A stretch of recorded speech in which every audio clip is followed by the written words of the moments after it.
Hi guys! As the start of the school year looms up on us, I'd figured I'd give you my best bits of advice for preparing for a new school year. Here are the top 10 things I think you should do right before or during your first week of school to go into that new school year as prepared as you can be. Chances are, if you want to prepare for a new academic year, you're also considering preparing for standardized testing. And there's no better way to do that than with Prep Scholar, the sponsor of today's video. I love Prep Scholar. They helped me to get a 1600 on my SAT, and I recommend them to everyone I know, with thousands of questions that really closely match the format of College Board's official tests, created by top-taking test scorers, and videos and articles covering every difficult concept on the SAT. Their program offers you a 160-point increase guarantee in your score or your money back. If you're interested in their service, you can check out the link in my description below for $50 off their SAT or ACT test prep course, or check out their private tutoring if you want that one-on-one help with an expert in the SAT. Alright, so anyway, the first thing I think you should do is to set your goals for the school year.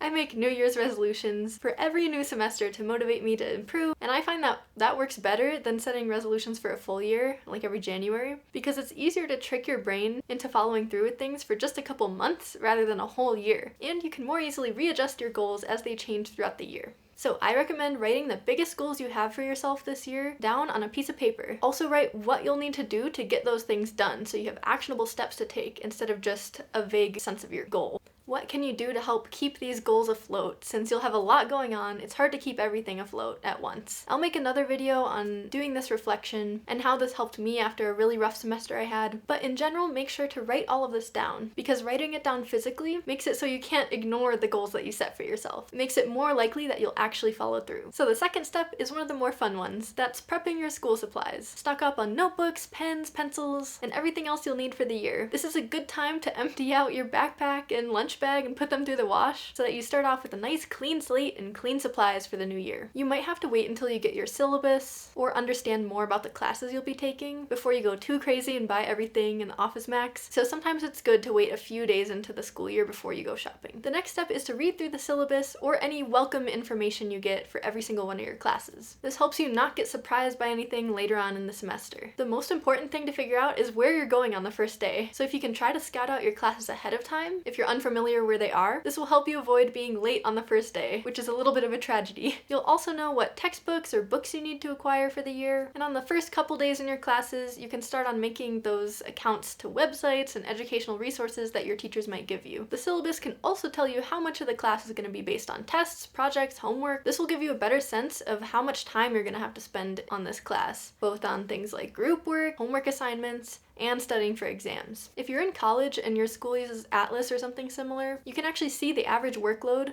and pretty detailed statistics about every class you'll have to take. Getting a sense of all this is important in predicting how you'll have to divide up your time studying. Also, if you know when your exam dates are or when any big projects are due, I recommend marking these days down in your calendar or your organizational system of choice before things get too busy and chaotic so that they don't slip your mind. This brings me to my next point, organizing your life. My brain is a very chaotic place a lot of the time. What can I say? It does a lot of thinking. So I absolutely rely on a ton of different organization methods to make sure I don't miss any important deadlines, make sure I get my homework done when I need to, and to even just remember to go to all my classes. Having a system in place takes off a huge mental burden since I don't have to store everything in my mind. So I've tried a lot of systems over the years. Some have worked better than others. In middle school and early high school, I always used the little planner that was given to me by my school, but sometimes it was just too small to fit everything that I needed to, and I couldn't make like little lists for myself or schedules, which I really love doing. So later on in high school, I switched to a bullet journal, which is essentially a more flexible planner that allows you to word vomit more on the pages, and it's just more aesthetic and fun in my opinion. Nowadays, my favorite organizational systems are both digital.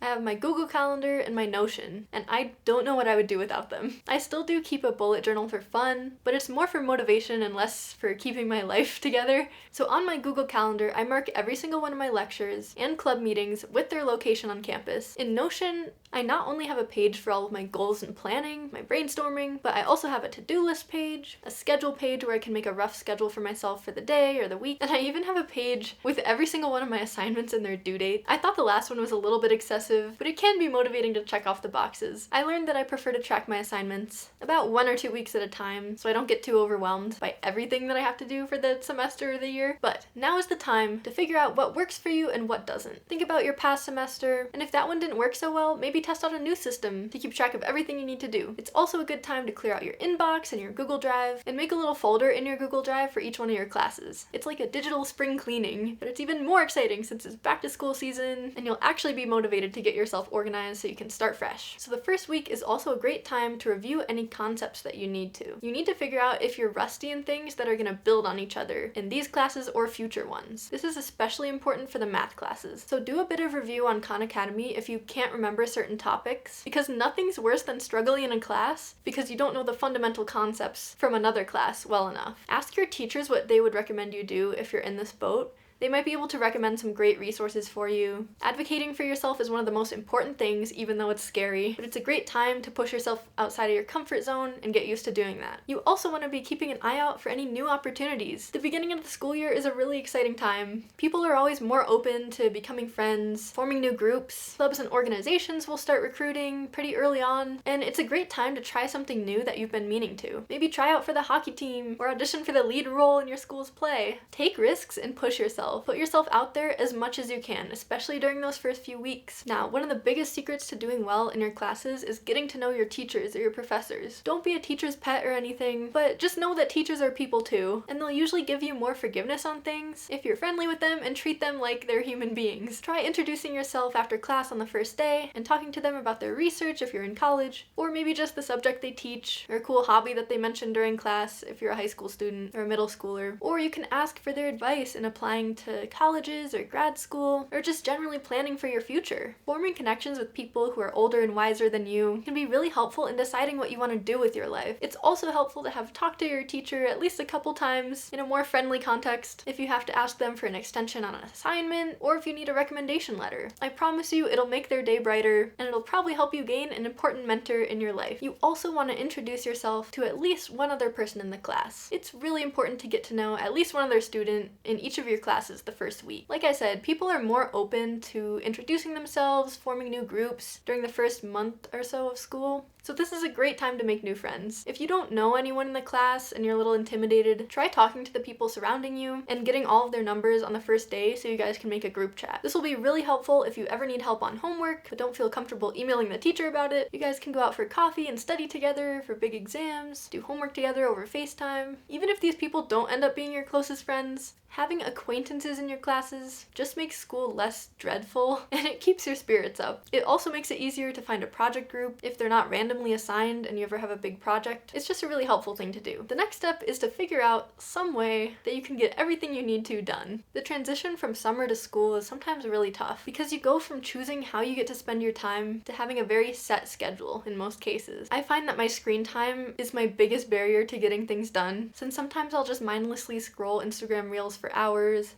or have a big Wikipedia deep dive on a random subject. If you also tend to unwillingly lose hours of your life to your phone, let me tell you what I do now. So screen time limits never worked for me. I would just like X out of the little notification that my time was up and keep going. But I have found that setting your phone to black and white can actually really help. As ridiculous and as iPad kid of me as that is, sometimes you just need to make your phone a little bit sadder to look at, to not go on it for so long. And if that's what it takes to get your schoolwork done, switch that phone to black and white and put it in another room until you get your homework done. Then afterwards, you can more peacefully scroll when you're done with everything instead of stress procrastination scrolling. Another tip that stops me from procrastinating is creating a false sense of urgency for myself. Like if an essay is due in 2 weeks, but I really wanted to get it done early, I just need to somehow trick myself that it's due at midnight. It's usually just starting the assignment that's the hardest part. So giving yourself an adrenaline rush by somehow convincing yourself that it's due tonight might help you actually start it. My biggest piece of advice of all is to take care of yourself. I would tend to start my school years at a super intense pace that I couldn't maintain long term when I was younger. You're so early in the school year right now. It's important not to burn out. And let me tell you, doing that is a recipe for burnout. Do what you need to do and get your work done, but don't go overboard and hurt yourself trying to do it all. There's always a lot to balance during the school year between academics, extracurriculars, sports,